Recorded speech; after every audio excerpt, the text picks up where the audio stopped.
Democracy Now!, democracynow.org, the War and Peace Report, the worst school massacre in U.S. history after Virginia Tech. It happened on Friday, the Newtown Sandy Hook Elementary School. 26 people gunned down, 20 of them 6- and 7-year-olds, 6 of them all women, staff of the school, the principal and the school psychologist as they tried to stop the shooter when he first came into the school, and then the teachers who tried to protect their students.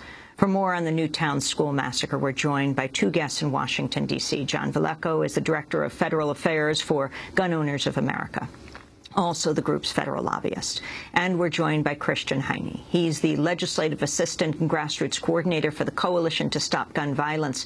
Christian lost his mother to gun violence in 2005. His father narrowly survived, sustaining multiple gunshots. And still with us, Paul Barrett, author of Glock, The Rise of America's Gun. Let's start with Christian Heyne. Christian, talk about what happened in Thousand Oaks, California, when it happened. What happened to your family? I come from, like you said, Thousand Oaks, California, which is very much in and of itself similar to Newtown, where we're a community that doesn't often get affected by gun violence. When everything happened, they said that my parents were at the wrong place at the wrong time. We're consistently rated the safest city in the country. But my parents were returning the boat to my dad's best friend's house. My dad's best friend had a restraining order against an individual as a credible threat of violence. That man came up that day to do exactly what the judge thought that he would do. He shot my dad's best friend, Steve, in the back. He then turned the gun on my dad because he happened to be there. My dad tried to draw him around away from my parents, from my mom. And he finished my dad after shooting him 2 more times, turned back around, and my mom, rather than running away, tried to keep Steve alive. He let her beg for her life, run about 10 steps, and shot and killed her in the back. He went on to kill a mother in front of her 2 children, put both those children in the ICU, wounded a police officer, and ultimately took his own life. When we picked up the pieces and my dad was able to heal, and we looked at this man, not only did he have a restraining order against himself as a credible threat of violence, he had been arrested multiple times for fighting police officers. He had been discharged from the military, and he legally owned 3 guns and multiple extended magazines and hundreds of rounds of ammunition, and they were in his name. So we picked ourselves up, and we started working on this issue proactively since then because we realized how stark and how lax our gun laws are in this country. So your response, Christian, when you heard the news coming out on Friday of the Sandy Hook Elementary School massacre and what you think needs to be done? Yeah, I mean, unfortunately, our movement is comprised of many victims of gun violence, and the first thing you do is, we just feel the pain. We're brought back to that day, as so many Americans, 34 Americans are murdered every day by guns. And it doesn't matter, when I turn to page 8 and I see, just one individual was shot and killed, and you see the horrificness of an example of a mass shooting like this, you realize that each one of these individuals, is not just one person affected. It's a parent, it's a son, it's a daughter, it's an entire community, an entire network of individuals whose lives will be changed forever because of the lax laws that we have in this country and the easy access to deadly weapons. It's not our position to say that we're trying to take guns away from responsible, law-abiding gun owners, but to have these things continually happen and the level of death that we allow to exist in this country and the easy access of guns, it's irresponsible of us not to have a conversation, a dialogue to discuss things that we can do practically to keep guns out of the hands of these dangerous individuals. John Velleco, I want to thank you for being with us, of Gun Owners of America. Not a lot of people who are against gun control are willing to go on the national media this weekend. David Gregory yesterday on Meet the Press said they had invited on all 31 pro-gun senators, and not one was willing to come on. In the wake of this mass school shooting, John Velleco, what do you think needs to happen? Well, I agree with a lot of what Christian said about the impact on families of violence, and as a parent of 5 children, including a 6-year-old, your heart breaks. It really goes out to these people who have suffered unimaginable loss that can never be replaced. That's always going to be there. But I also get a little bit angry when I see politicians take to the airwaves, prominent politicians like the mayor of New York City, Senator Feinstein, Senator Schumer, in a sense, trying to capitalize on this tragedy to pursue an agenda of banning guns. And if we want to have a serious conversation about what to do with violence in this country, we have to take a step back from just the politics and say, what can we do to protect children? Because that's the most important thing. Will banning guns have protected those children? Probably not, because the mother who owned the guns had bought them legally. On the other hand, we have so-called gun-free zones, school zones laws in this country since the early 90s. And in fact, nearly every single multiple victim shooting in this country has occurred in a gun-free zone. So I think if we're going to talk about the response to violence, talk about protecting children, which is the most important thing, everything needs to be on the table, including not disarming law-abiding adults, teachers, custodial workers, administrators who happen to work in a school, and that's the case now. So you're saying that they should have had guns, the people in the school? I'm saying that they should not be mandatorily disarmed by the United States Congress and state governments. And people who have, there are many teachers who have concealed carry permits issued by their state who cannot carry in school because of these laws. And you think that ban should be left? Those bans should be lifted? I think those bans have been in place since the early 1990s. In the 50s and 60s, students were able to take guns into school, and they would put them along the wall in the principal's office or in their locker, and they would use them after school to go hunting. And we didn't have school shootings then. So something has changed over time. Let me bring Christian Heyne back in. What do you think of the answer would have been if the principal, the school psychologist, the custodian, the teachers had guns in the school this weekend? We hear this argument come up every time a mass shooting occurs, and I think it's important to take a real hard look at what exactly is being discussed. In Virginia, for instance, when you talk about concealed carry permits, an individual in Virginia can acquire a concealed carry permit by watching a 1-hour video online, taking a 10-question test, never touching a gun, never live firing that weapon, and they are permitted to carry a concealed weapon in public. No training whatsoever, not even any knowledge that they've ever handled a gun to begin with. Then if you look at the situation, you hear after Virginia Tech, after Aurora, imagine in Aurora, as people say, I wish that there had been a gun in that movie theater. Imagine that you're in a dark movie setting, somebody busts in with all the loud noises that are already going on, hundreds of individuals in that room. Somebody breaks in, throws 2 smoke bombs, and not only is he firing into the crowd, but then 10 people stand up at random locations within the theater. You cannot tell me that these individuals, A, would be able to be sure that they weren't going to be attacking any other innocent individuals, but B, what happens when law enforcement arrives onto these scenes and they come on and they don't know who to fire, who's the target, what's going to happen. If we're going to have people carrying guns into public, we first of all need to make sure that they're well trained. Second of all, we need to make sure that we do it in responsible locations. Antonin Scalia, when he delivered the majority opinion in D.C. Heller and McDonald, he said that even though there is a constitutional right to self-protection, that does not mean that we cannot limit where people can carry these weapons and who can carry these weapons. There's a lot of work that we need to do on both sides of those, and the background check system is a huge portion of that when we start this national dialogue that the president so courageously was speaking about last night, that it's our moral responsibility to protect our children to have this dialogue. We need to be looking at both those areas in order to make some real change and some real progress. You have the Empire State Building shooting where a man killed another man in front of the Empire State Building months ago. 9 people were injured in the shooting near the Empire State Building.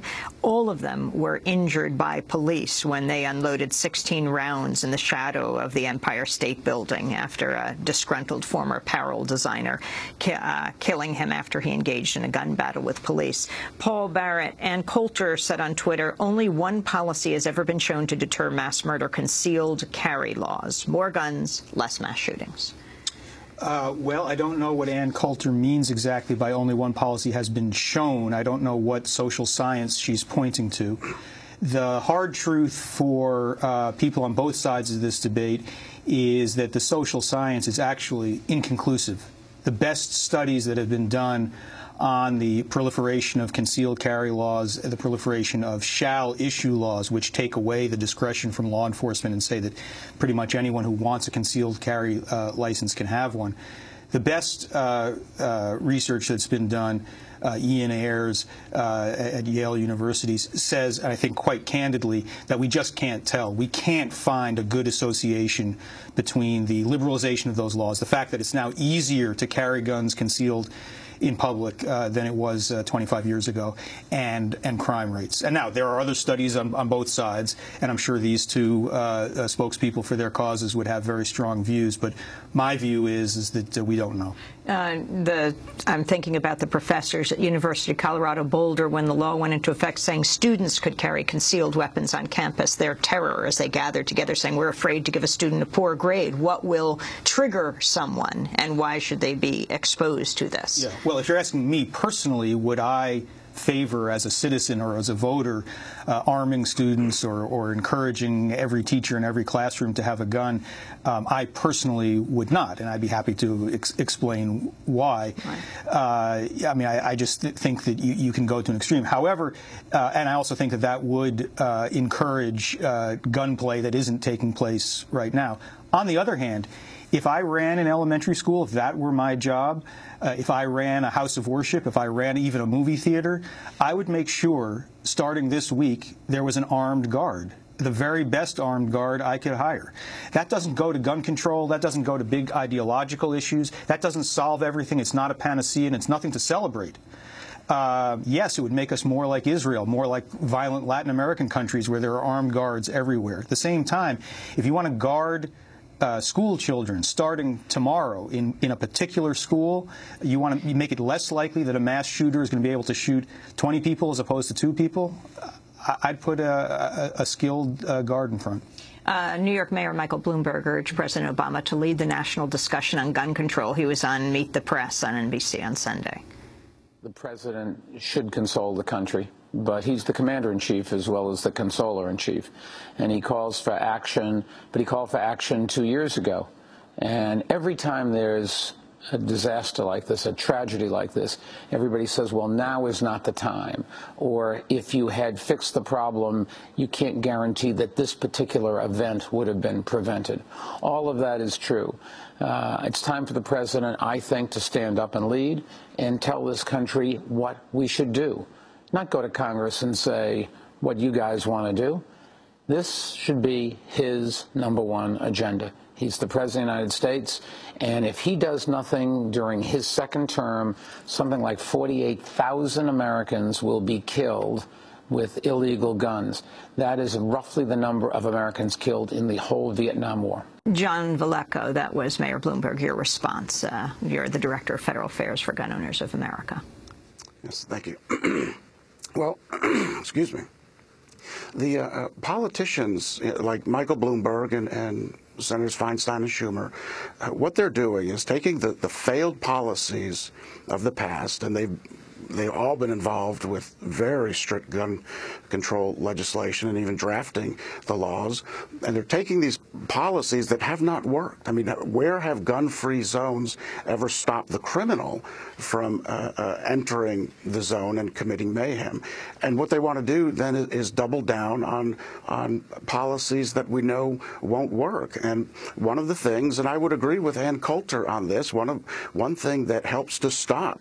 Now, and the other guest said earlier, this isn't a panacea either. A gun isn't going to stop every crime from occurring, but they can stop shootings from turning into mass shootings. And the presence of an armed civilian has oftentimes stopped shooters in school shootings and in other locations. And as Christian pointed out, the Colorado massacre and Virginia Tech, what if someone had been armed? Would they have been able to stop?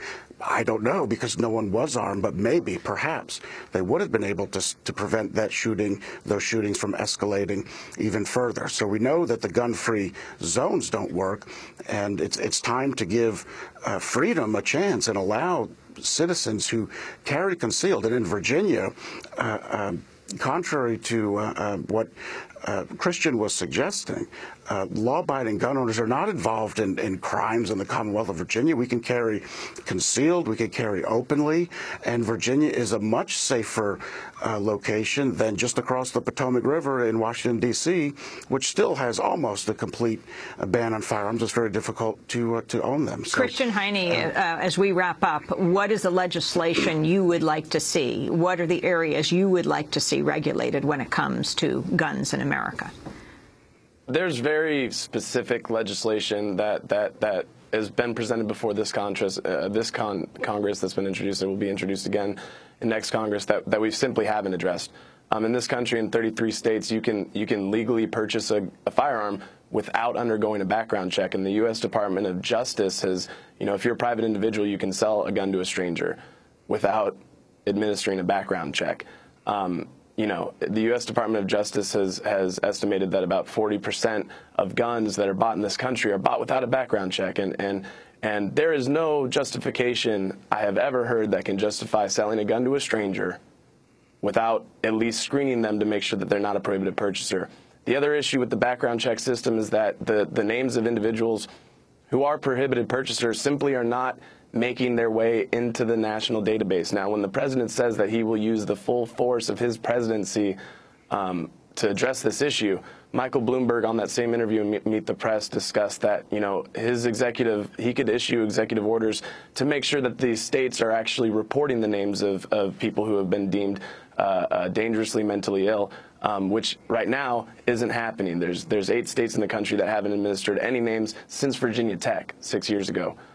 So if we're going to have a real dialogue and if we're going to really listen to these legislators, a way that we can really make a difference and keep guns out of these hands that we've already deemed are dangerous individuals, then we need to start by trying to fix the background check system that's already in place. And if we're going to do that, then hopefully individuals on both sides of the aisle will be willing to address these issues and these giant loopholes that exist that are literally arming dangerous people every day. I want to thank you all for being with us. Just the beginning of this discussion. Christian Heyne is the legislative assistant for Coalition to Stop Gun Violence. I want to thank John Velleco for joining us, chief lobbyist for Gun Owners of America, and Paul Barrett, author of Glock, The Rise of America's Gun. Thanks so much for watching this report from Democracy Now!, your daily independent global news hour. We don't accept advertising or corporate funding, but rather rely on donations from viewers like you. Please make your contribution by visiting democracynow.org. We need your support today to keep bringing you this hard-hitting, in-depth reporting.